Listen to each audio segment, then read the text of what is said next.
wanna get away, you better get in line. Won't go another day of wasting any time. I've got a lot to say, can't hold it in this time. Got no filter, I got no filter. No filter, I got no filter. No filter, I got no filter. No filter, I got no filter. No filter, I got no filter.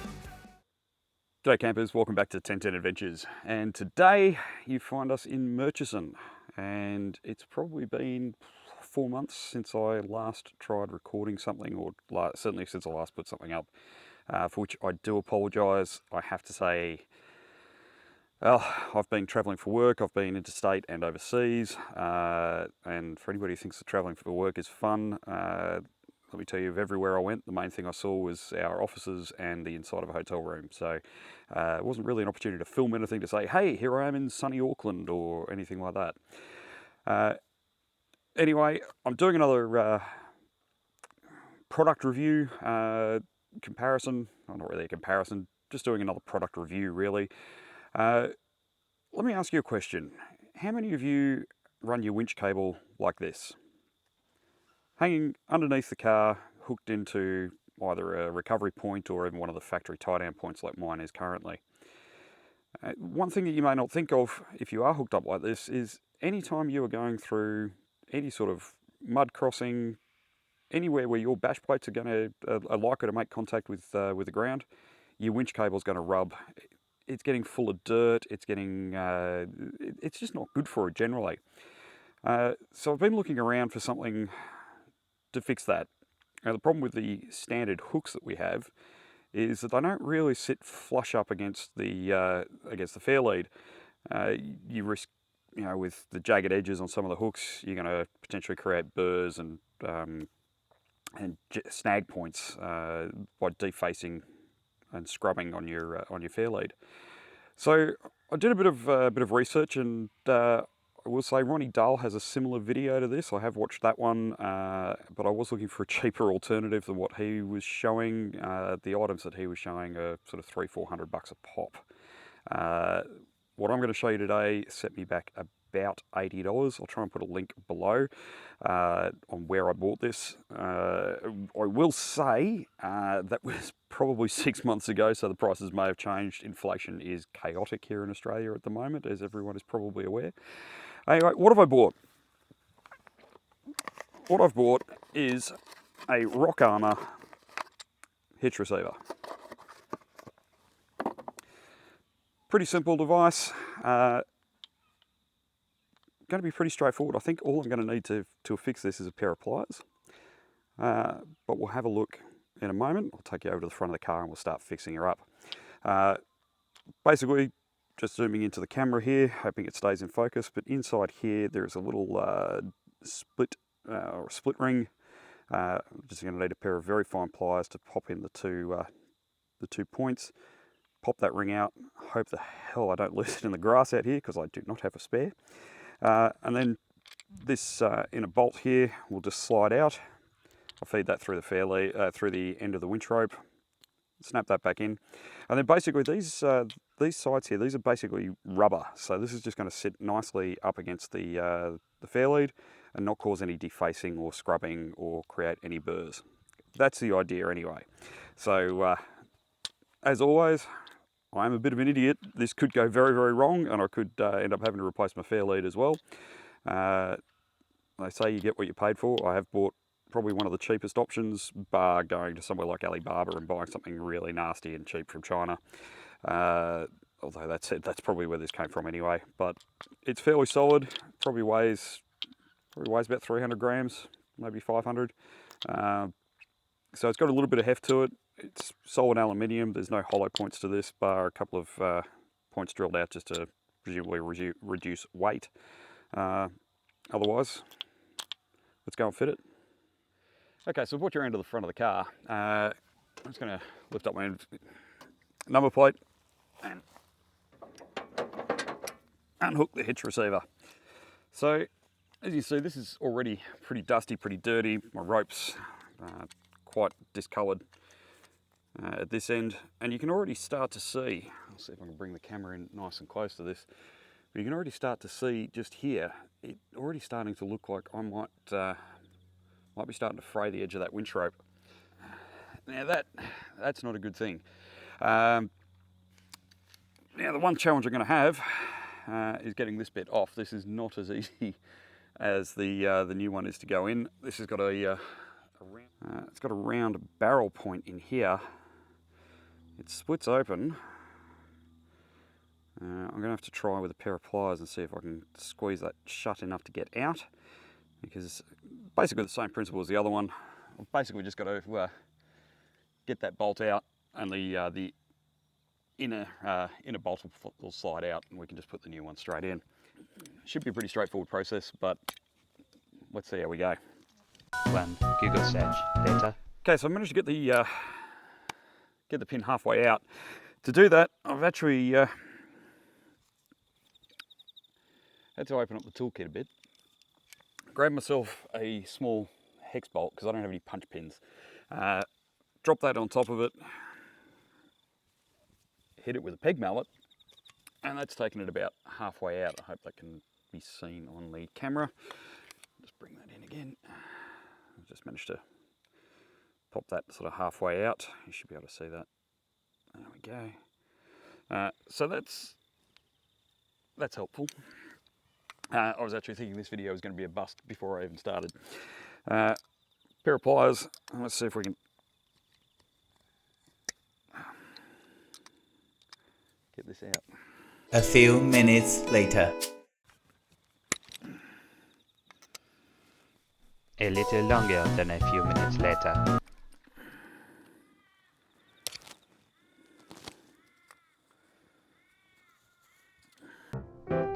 Minutes later. 15 minutes and many tools later. Determination gets the job done. Yeah, you can actually see that's still stuck halfway out. That don't know if any of you guys have dealt with roll pins before. Let me know how you've done in the comments below, because without the right tools, that was a nightmare. So I might even put a list of tools you should probably have to do this job.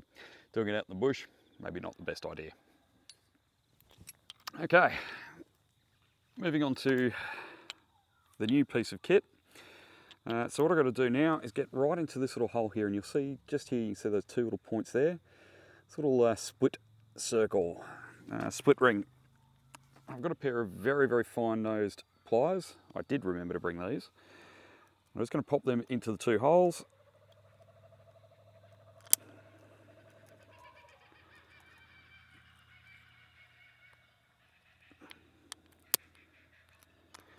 Squeeze together until I can get this out of the hole.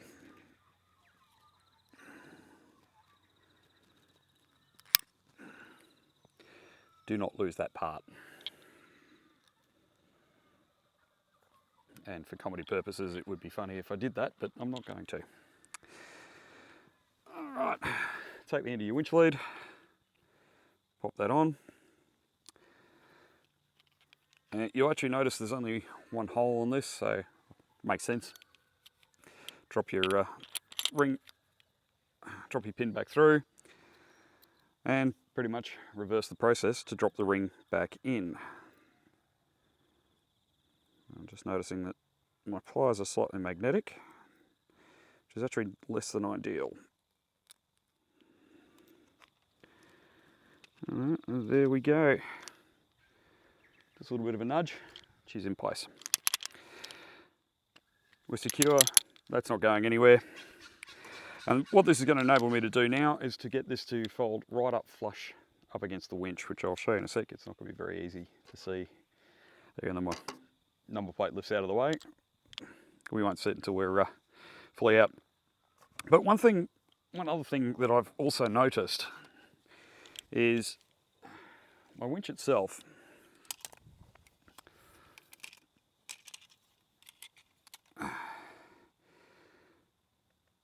She's not coiled all that well. So what I'm actually going to do now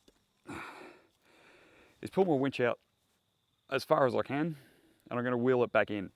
I'm going to try and do that reasonably slowly with a bit of weight on it, and try and basically get the winch to coil in like it should, and not bunched up on top of itself. If it's bunched up like that, if I'm having to do a recovery and I don't fully extend my my rope, it's going to bind in on itself, making it almost impossible to get out if I need further length in the future. So let's whip this whole thing out.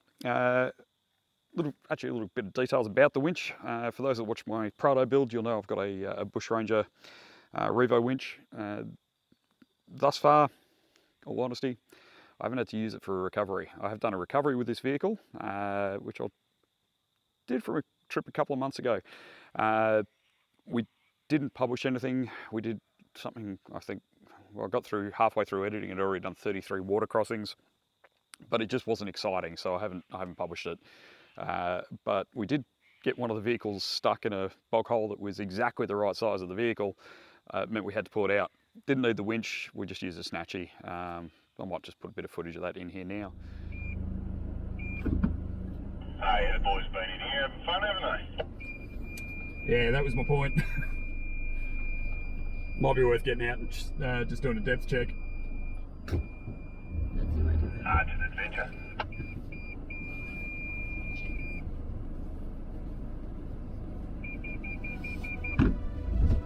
Ooh. Recovery on hand? I believe so. Why don't we go light the fire, Chris, and we'll come back in a couple of hours. We weren't going to go in. We were not going to go in there, and it turns out that was the right choice. We are going to be doing a recovery.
Taut now.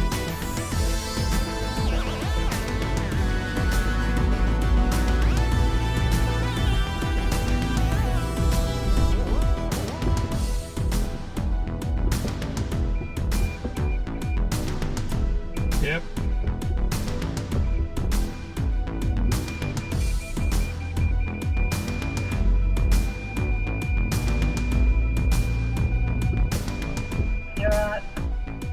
Thank you. You're welcome. Hope you enjoyed that. As I was saying, haven't had to use the winch yet, but let's wheel this out and see if we can fix it up a bit. One question you might be asking is, how do you actually use this? It hasn't got a hook in it. Bear with me. all you need is a rated D shackle. So I've got a recovery kit in the car. Pop that out.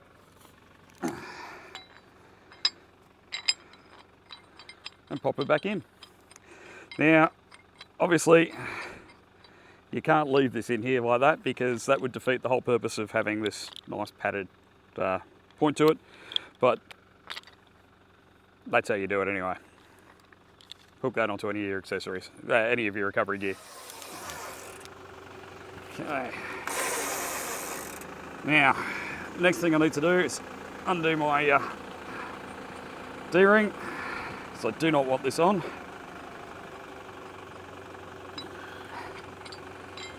Take that off. I'm going to put it in with the pinhole at the top, and it does say very clearly, watch your fingers.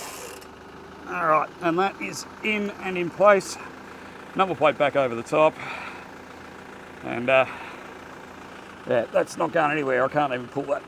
Probably could. Just lock it in that a little bit tighter, and that's going absolutely nowhere. There is no movement in that at all. One final point, just while I think of it, if you're wondering what I'm doing with the old hook, it's actually going in the kit with my recovery gear. Now that I know how to get the roll pin in and out, I carry most of those items with me in the car anyway.